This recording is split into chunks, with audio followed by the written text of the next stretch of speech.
에곤 실레는 적나라하고 도발적인 누드화로 예술이냐 외설이냐 논란을 불러일으킨 오스트리아의 표현주의 화가입니다.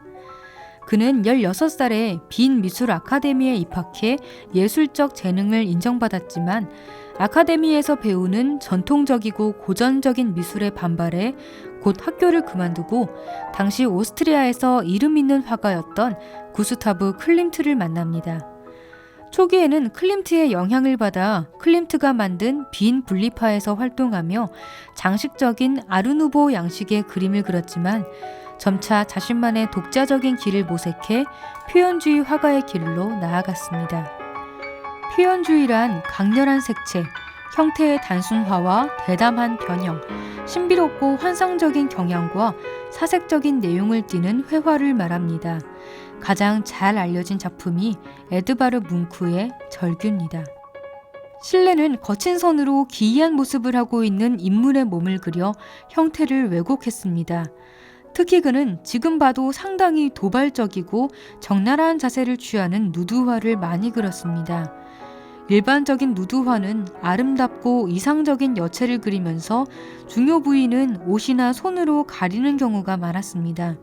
하지만 실레의 누드화는 전혀 아름답지도 않고 자신의 중요 부위를 가리기는커녕 다리를 들어 올리는 식으로 대놓고 보여주고 있습니다. 사회 통념에 반하는 이런 그림 때문에 실레는 풍기문란죄로 유치장 신세를 지기도 했습니다.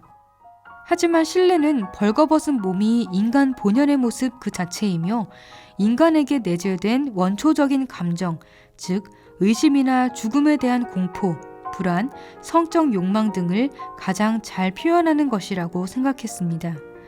특히 그는 배경을 거의 그리지 않았는데 이것은 고독과 단절을 나타냅니다. 이렇게 보면 실레에게 누드화란 몸을 아름답게 표현한 그림이 아니라 인간의 본성과 욕망, 자아를 표현하는 예술 방식이었습니다. 실레와 4년간 동거하며 그의 누드화 모델이 되어준 여자가 발레리 발리 노이칠입니다. 하지만 실레는 보다 안정적인 생활을 위해 1915년 발리와 이별하고 평범한 중상층 가정의 에디트 하름스라는 여자와 결혼했습니다.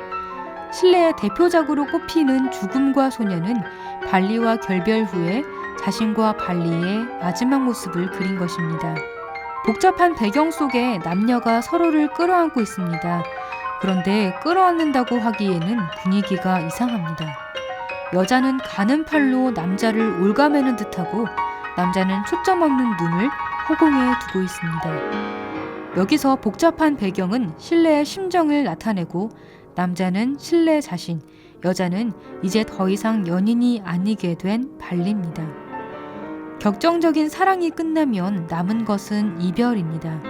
발리는 어떻게든 사랑의 그림자라도 붙잡으려고 하고 있지만 실레는 이미 죽은 사람처럼 묘사됐습니다. 실레는 발리의 머리에 입맞춤을 하고 있지만 너무나 경직된 자세에서 영혼은 느껴지지 않습니다. 실레는 이 작품의 제목을 죽음과 소녀라고 지었습니다. 남녀 관계의 끝을 죽음이라고 비유한 것입니다.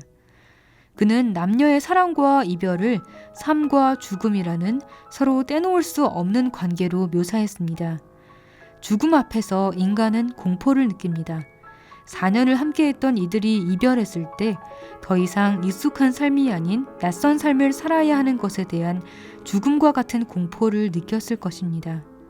그러나 실레는 에디트와 결혼 후 행복한 생활을 보냈습니다. 결혼하고 3년이 지난 1918년 에디트는 아이를 가졌습니다. 실레는 행복한 마음을 담아 인간의 불안과 공포가 아닌 가족이라는 작품을 완성했습니다. 그러나 에디트는 당시 유럽을 휩쓸었던 스페인 독감에 걸려 아이를 임신한 채 사망했고 실레도 같은 병에 감염돼 3일 후 생을 마감했습니다. 그의 나이 28살 때였습니다.